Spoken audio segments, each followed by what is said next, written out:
بسم اللہ الرحمن الرحیم الحمد للہ وکفی وسلام علی عبادہ الذین اصطفی اما بعد قال اللہ تبارک و تعالی اعوذ باللہ من الشیطان الرجیم بسم اللہ الرحمن الرحیم یا ایھا الذین آمنوا اتقوا اللہ حق تقاتہ ولا تموتن الا وانتم مسلمون وقال النبی صلی اللہ تعالی علیہ وسلم اذا تزوج العبد فقد استکمل نصف الدین فلیتق اللہ فی النصف الباقی او کما قال صلی اللہ علیہ وسلم۔ معزز مکرم محترم واجب الاحترام قابل قدر ذی وقار واجب التکریم علماء کرام بزرگان دین معزز بھائیوں دوستوں عزیز و بزرگوں ملت اسلام کے نوجوانوں، شرعی اعتبار سے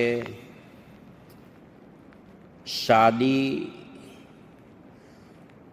کے جو اصول ہے، شادی کے جو ضابطے ہیں وہ یہ ہے کہ نکاح میں دو چیزیں فرض ہے۔ فرض کی دو قسمیں ہیں، ایک ہے فرض عین اور ایک ہے فرض کفایہ۔ فرض عین اس کو کہا جاتا ہے کہ جن کا ثبوت کلام اللہ کتاب اللہ سے ہے۔ تو نکاح کے موقع پر جو چیزیں فرض ہے وہ یہ ہے کہ ایجاب و قبول، اور دوسرے نمبر پر دو گواہ۔ حدیث پاک میں جناب رسول اللہ صلی اللہ علیہ وسلم نے ارشاد فرمایا لا نکاح الا بولی و شاہدین، نکاح کے موقع پر ایک ولی اور دو شاہد ہے۔ تو فرض جو ہے وہ دو گواہ ہے اور ایجاب و قبول۔ دوسرے نمبر پر نکاح میں جو ہے مہر ادا کرنا ہے، واجب ہے۔ واجب کا ثبوت جو ہے وحی غیر مطلوع احادیث متواترہ، احادیث مبارکہ سے ہے، احادیث صحیحہ سے ہے۔ تو مہر کا ادا کرنا نکاح کے موقع پر واجب ہے، اور تین چیزیں سنت ہے۔ نمبر ایک ولیمہ کرنا، اور حدیث پاک میں جناب رسول اللہ صلی اللہ علیہ وسلم نے ارشاد فرمایا کہ بدترین ولیمہ وہ ہے کہ جس میں مالداروں کو بلایا جائے اور غریب غربا فقراء کو چھوڑ دیا جائے۔ یہاں پر حدیث میں آپ نے مبالغہ کا صیغہ استعمال فرمایا ہے کہ بدترین ولیمہ وہ ہے جن میں امیر امراء کو بلایا جائے اور غریب غربا فقراء مساکین کو چھوڑ دیا جائے۔ تو نکاح کے موقع پر ایک جو ہے سنت یہ ہے کہ ولیمہ کرنا، نمبر دو چھہارے کا تقسیم کرنا، اور اس کے بعد فرمایا کہ خطبہ مسنونہ، خطبہ نکاح پڑھنا۔ میرے بھائیوں، جناب رسول اللہ صلی اللہ علیہ وسلم صلی اللہ تعالیٰ نے فرمایا کہ میرے محبوب نکاح کے موقع پر، نکاح کے خطبے کے دوران میں خطبہ مسنونہ کے بعد آپ قرآن پاک کی 3 آیات کو پڑھیں، اور تینوں آیات جو ہے تقوی کے اوپر مشتمل ہے، اور تقوی جو ہے وہ ایمان کا فاؤنڈیشن ہے۔ تقوی کی بنیاد پر مومن کے ایمان میں تقویت پیدا ہوتی ہے۔ تقوی خدا کا ڈر، خدا کا خوف مومن کی زندگی میں جب آ جاتا ہے تو وہ مومن عبادات کی لائن سے اس کا مقام فرشتوں کی عبادت سے آگے نکل جاتا ہے، لیکن تقوی کی بنیاد مومن کی زندگی سے ختم اور کھوکھلی ہو جاتی ہے۔ تو فرمایا کہ تقوی کی ضعیفیت کی بنیاد پر، کمزوری کی بنیاد پر وہ مومن دائرہ اسلام میں ڈھانچہ مسلمان کا رہ جاتا ہے، باقی وہ جنگل کا درندہ بن جاتا ہے۔ کتاب اربعین میں امام محمد غزالی رحمۃ اللہ علیہ، جو فن تصوف کے بہت بڑے امام مانے جاتے ہیں، حضرت کی کتاب ہے کتاب اربعین۔ حضرت سے پوچھا کہ عبادات کی کتنی اقسام ہے؟ حضرت نے فرمایا، جو حجت الاسلام سرتاج العلماء تھے، علم کی روشنی میں حضرت نے جواب دیا کہ عبادات 10 قسموں کا نام ہے۔ نماز ہے، روزہ ہے، زکوٰۃ ہے، حج ہے، تلاوت قرآن ہے۔ ہر حالت میں اللہ کا ذکر کرنا، پڑوسی دوستوں کے حقوق کو ادا کرنا، امر بالمعروف نہی عن المنکر کرتے رہنا، اور نبی پاک صلی اللہ علیہ وسلم کی سنتوں کا اتباع کرنا۔ جناب رسول اللہ صلی اللہ علیہ وسلم نے حدیث میں فرمایا، ترکت فیکم امرین لن تضلوا ما تمسکتم بہما کتاب اللہ و سنت رسولہ او کما قال۔ میرے امتی 2 چیزیں چھوڑے جا رہا ہوں، مضبوطی سے پکڑے رکھنا، کبھی تم گمراہ نہیں ہوں گے۔ ایک ہے آپ نے کتاب اللہ فرمایا، اور ایک ہے سنت رسول اللہ فرمایا۔ اس روایت پر کسی محدث نے کلام نہیں کیا، البتہ مرحوم علیم یا ندوی صاحب فرماتے ہیں، نبی پاک علیہ السلام اس بات کی طرف اشارہ کر رہے ہیں کہ دنیا میں انسان 2 ہاتھ کا ہوتا ہے، 3 ہاتھ یا 4 ہاتھ والا انسان نہیں ہوتا ہے۔ اللہ کے حبیب صلی اللہ علیہ وسلم نے اپنی امت کے اوپر رحم فرمایا، کرم فرمایا، مہربانی فرمائی کہ اپنے امتی کے دونوں ہاتھوں کو بھر دیا ہے۔ امتی کے ایک ہاتھ میں کتاب اللہ ہے اور ایک ہاتھ میں سنت رسول اللہ ہے۔ فرمایا کہ غیروں کے پاس، یہودیوں کے پاس، نصارہ کے پاس، کفاروں کے پاس وہی بھیک مانگتا ہے کلچر، کیریکٹر، تہذیب و تمدن کی، کہ جس کا ہاتھ خالی ہوتا ہے۔ نبی اکرم صلی اللہ علیہ وسلم نے اپنے امتی کے دونوں ہاتھوں کو بھر دیا ہے۔ امتی کے ایک ہاتھ میں کلام اللہ ہے، کتاب اللہ ہے، اور ایک ہاتھ میں سنت رسول اللہ ہے۔ خواجہ غریب نواز معین الدین چشتی اجمیری رحمۃ اللہ علیہ کے حالات میں لکھا ہے، نبی پاک صلی اللہ علیہ وسلم کے دربار میں حاضری ہوئی۔ ابو داؤد شریف کے درس میں میرے استاد محترم نے راندے جامعہ میں ایک بات کہی تھی، اگر کوئی مسلمان یہ چاہتا ہے کہ حالت خواب میں نبی اکرم صلی اللہ علیہ وسلم کا دیدار ہو جائے تو 3 عمل کرنا۔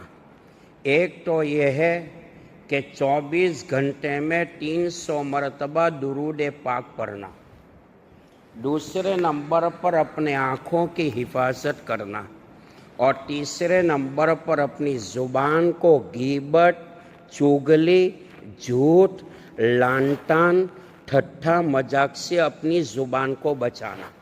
3 عمل کریں گے تو انشاءاللہ حالت خواب میں نبی پاک صلی اللہ علیہ وسلم کا دیدار نصیب ہوگا۔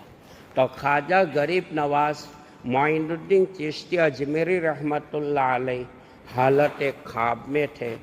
آپ صلی اللہ علیہ وسلم کے دربار میں حاضری ہوئی۔ آپ سے پوچھا، یا رسول اللہ صلی اللہ علیہ وسلم، امت کی نجات، امت کا چھٹکارا کس پر ہے کہ جس پر امت کی مغفرت ہو جائے، امت کی نجات ہو جائے، امت کا چھٹکارا ہو جائے؟ آپ نے حالت خواب میں فرمایا، معین الدین میرے امتی کو کہہ دو میری سیرت بنا لے۔ خواجہ غریب نواز اجمیری رحمۃ اللہ علیہ نے حالت خواب میں فرمایا یا رسول اللہ صلی اللہ علیہ وسلم یہ تو امپاسبل ہے، از ویری ڈیفیکلٹ، یہ تو مشکل ہے، آپ کی سیرت کہاں، آپ کے اخلاق کہاں اور امت کے اخلاق کہاں، یہ تو نہیں ہو سکتا۔ آپ نے حالت خواب میں فرمایا معین الدین تم تو میرے دین کے مددگار ہو، میرے امتی کو میرا میسیج پہنچا دو، میری سیرت نہ بنے نہ بناؤ، میری صورت بنا لو، اللہ اسی پر جنت نصیب کرے گا۔ تو حدیث پاک میں فرمایا کہ نکاح یہ بہت بڑی سنت ہے۔ انسانوں کی رشت و ہدایت کے لیے اللہ تعالیٰ نے جتنے بھی انبیاء علیہ السلام کو اللہ تعالیٰ نے کائنات میں مبعوث فرمایا، ایک قول کے مطابق 1,24,000۔ شرح عقائد جو فنون کی کتاب ہے ان کے حاشیے کے حوالے سے یہ بات نقل کروں کہ انسانوں کی رشد و ہدایت کے لیے اللہ تعالیٰ نے 2,24,000 نبیوں کو بھیجا ہے۔ پورے قرآن میں خالی 26 نبیوں کا تذکرہ ہے۔ یہ حاکم کی حکمت ہے۔ کیا حکمت ہے؟ واللہ عالم، حقیقت حال اللہ بہتر جانتا ہے۔ تو نکاح ایک ایسی سنت ہے، ہر نبی نے نکاح کیا ہے، البتہ 2 نبی کے علاوہ۔ غالباً ایک حضرت یحییٰ علیہ السلام کا تذکرہ اور حضرت عیسیٰ علیہ السلام کا نام ملتا ہے۔ حضرت یحییٰ علیہ السلام کے بارے میں علماء فرماتے ہیں نکاح ہوا تھا، رخصتی نہیں ہوئی تھی، یعنی شادی کی سنت کے اوپر تو عمل ہو چکا۔ حضرت عیسیٰ علیہ السلام نے نکاح نہیں کیا، قیامت سے پہلے آئیں گے، دمشق کی جامع مسجد کے سفید منارے سے اتریں گے، اور یہ بات احادیث متواترہ اور نصوص سے یہ بات ثابت ہے۔ حضرت عیسیٰ علیہ السلام آئیں گے، قیامت سے پہلے شادی بھی کریں گے، اولاد کا ثبوت بھی ملتا ہے، اور آپ صلی اللہ علیہ وسلم کا روضہ مبارک ہے، اس کے قریب میں چند ہاتھ جگہ خالی ہے، وہاں پر آپ کی تدفین واقع ہوگی۔ لیکن یاد رکھو حضرت عیسیٰ علیہ السلام قیامت سے پہلے آئیں گے، نبی بن کر نہیں آئیں گے، حضور پاک صلی اللہ علیہ وسلم کے امتی بن کر آئیں گے۔ اور ایک قاعدہ ہے، مسئلہ یہ ہے کسی نبی کی شریعت میں آنے کی وجہ سے اس نبی کا مقام ختم نہیں ہوتا، نبی رہتا ہے۔ آپ کا مقام اپنی جگہ پر آئیں گے اور باقاعدہ شادی بھی کریں گے، اولاد کا ثبوت بھی ملتا ہے۔ کانا دجال نکلے گا قیامت سے پہلے، اب کہاں سے نکلے گا؟ خراسان کی زمین سے نکلے گا، اور باب اللد عراق اور ملک شام کے درمیان میں ایک جگہ ہے، وہاں پر حضرت عیسیٰ علیہ السلام اپنی تلوار کی زد سے اس کانے دجال کی باڈی کے 2 ٹکڑے کریں گے، جہنم رسید ہوگے۔ لیکن قیامت سے پہلے کانا دجال آئے گا، اس سے پہلے دنیا میں بہت سارے چھوٹے چھوٹے دجال پیدا ہوں گے، جیسا آج ہماری نگاہوں کے سامنے ہے، یہ چھوٹے دجال ہے۔ کانا دجال آئے گا، اس کے پیچھے ساری یہودیوں کی طاقتیں ہوگی، نصارہ مشرکین کفاروں کی طاقت ہوگی، تمام شیاطین ابلیس ان کے جلوس میں شامل ہوں گے۔ بہرحال نکاح بہت بڑی سنت ہے، اللہ تعالیٰ اس نکاح کو بے انتہا قبول فرمائے، برکتوں کا ذریعہ بنائے، رحمتوں کا ذریعہ بنائے، اللہ محبت پیدا فرمائے۔ حدیث پاک میں حضور پاک صلی اللہ علیہ وسلم نے ارشاد فرمایا اذا تزوج العبد فقد استکمل نصف الدین فلیتق اللہ فی النصف الباقی، کہ جب بندے نے نکاح کر لیا تو آدھا دن مکمل ہو چکا، اور آدھے دن کے بارے میں چاہے کہ خدا سے ڈرے اور خدا سے ڈر کر زندگی گزارے۔ دنیا میں خالص مذہب اسلام وہ مذہب ہے کہ دائرہ اسلام میں مرد کو عورت کا حق بتایا اور عورت کو مرد حق کا حق بتایا۔ روایت میں آتا ہے، اور یہ بات شیخ عبد الرحمن جامی کی کتاب ہے اسوۃ الصالحین، جن کا ترجمہ آداب الصالحین شاہ ولی اللہ کا بیٹا شیخ عبد الحق محدث دہلوی رحمۃ اللہ علیہ نے کیا ہے۔ اس میں یہ بات لکھی ہے، جناب رسول اللہ صلی اللہ علیہ وسلم کی خدمت میں ایک عورت نے میسیج بھیجا کہ یا رسول اللہ صلی اللہ علیہ وسلم، میرا شوہر حالت سفر میں ہے، کھانے پینے کا سارا انتظام کر کے گیا ہے، اور اس عورت کو کوٹھے کے اوپر بٹھا کر چھوڑ کے گیا ہے۔ حدیث میں سطحن کا لفظ ہے، یعنی اونچی جگہ کوٹھے کے اوپر بٹھا کر گئے ہیں۔ اتفاقاً عورت کا باپ بیمار ہوا، عورت نے نبی پاک علیہ السلام کے اوپر مدینہ منورہ میں میسیج بھیجا، یا رسول اللہ صلی اللہ علیہ وسلم، جس باپ کے ذریعے میں نے دنیا دیکھی ہے باپ بیمار ہے، شوہر کا حکم ہے کہ اوپر بیٹھی رہنا، اب میں کیا کروں؟ آپ کی تعلیمات کے اوپر نظر اٹھاؤ۔ آپ نے فرمایا شوہر کے حکم کی تعمیل کر، اوپر بیٹھی رہے۔ روایت میں آتا ہے کہ وہ بیماری عورت کے باپ کے لیے موت کا سبب بنی، انتقال ہو چکا۔ عورت نے کہلوایا، یا رسول اللہ صلی اللہ علیہ وسلم، جس باپ سے میں نے دنیا دیکھی ہے باپ کا انتقال ہو چکا ہے، اگر اجازت دو آخری وقت میں ابا کے چہرے کا دیدار کر لوں۔ آپ نے فرمایا کہ نہیں، تیرے شوہر کا کہنا مان، اپنی جگہ پر بیٹھی رہے۔ روایت کے مطابق بات لکھی ہے کہ عورت کے باپ کو غسل دیا گیا، کفن پہنایا گیا اور قبر میں اتارا گیا۔ آپ نے نماز پڑھائی، اللہ تعالیٰ نے جبرائیل امین کو بھیجا، فرمایا میرے محبوب اس عورت کو میرا یہ پیغام پہنچاؤ کہ تو نے تیرے شوہر کے حکم کی تعمیل فرمائی، اللہ کو تیری ادا اتنی پسند آئی جن کے صدقے میں اللہ نے تیرے باپ کی زندگی کے تمام گناہوں کو معاف کر دیا۔ روایت میں آتا ہے، نبی پاک صلی اللہ علیہ وسلم کی چہیتی لاڈلی بیٹی حضرت فاطمہ رضی اللہ تعالی عنہ، جن کے بارے میں آپ نے الفاطمہ بدعۃ منی فرمایا کہ فاطمہ تو میرے جگر کا ٹکڑا ہے۔ پردے کے اہتمام کا یہ عالم تھا، قیامت تک کی عورتیں حضرت فاطمہ کے پردے کا ریکارڈ توڑ نہیں سکتی۔ فرمایا کرتی تھی کہ میرا چہرہ یا تو مجتبیٰ نے دیکھا ہے یا مرتضیٰ نے دیکھا ہے۔ قیامت کا دن ہوگا، لوگ پل صراط پر ہوں گے، حضرت فاطمہ رضی اللہ تعالیٰ عنہ پل صراط سے گزر رہی ہوگی، آواز آئے گی، لوگوں تم اپنی نگاہیں نیچی کر لو، میرے لاڈلے نبی کی لاڈلی بیٹی پل صراط کو پار کر کے جنت میں جا رہی۔ اللہ تعالیٰ مجھے اور آپ کو عمل کی توفیق عطا فرمائے۔ وآخر دعوانا